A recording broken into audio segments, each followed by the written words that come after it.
Dubai ആസ്ഥാനമായുള്ള പ്രമുഖ company ICL Fincorp കഴിഞ്ഞ ദിവസം ദുബായ് ഗ്രാൻഡ് ഹയാത്തിൽ വെച്ച് നടത്തിയ ഇഫ്താർ വിവിധ മേഖലയിലെ പ്രമുഖ വ്യക്തികളുടെ സാന്നിധ്യം കൊണ്ട് ശ്രദ്ധേയമായി.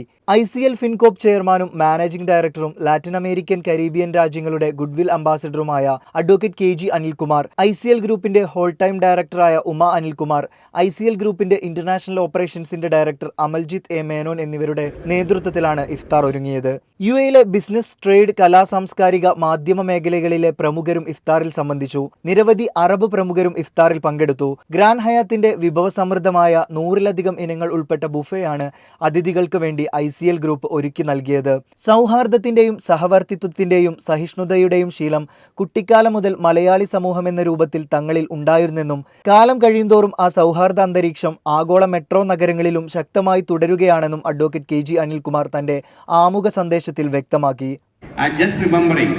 Our childhood, growing up, our ancestors would often say that food has the power to bring people together.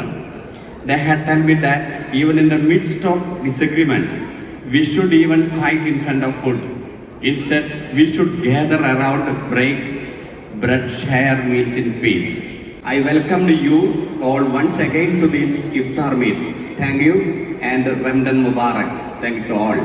ചടങ്ങിൽ സംബന്ധിച്ച 1000-ഓളം അതിഥികളുമായി നേരിട്ടുള്ള സംഭാഷണങ്ങൾക്കും ICL ദുബായ് ഇഫ്താർ സംഗമം വേദിയായി മാറി.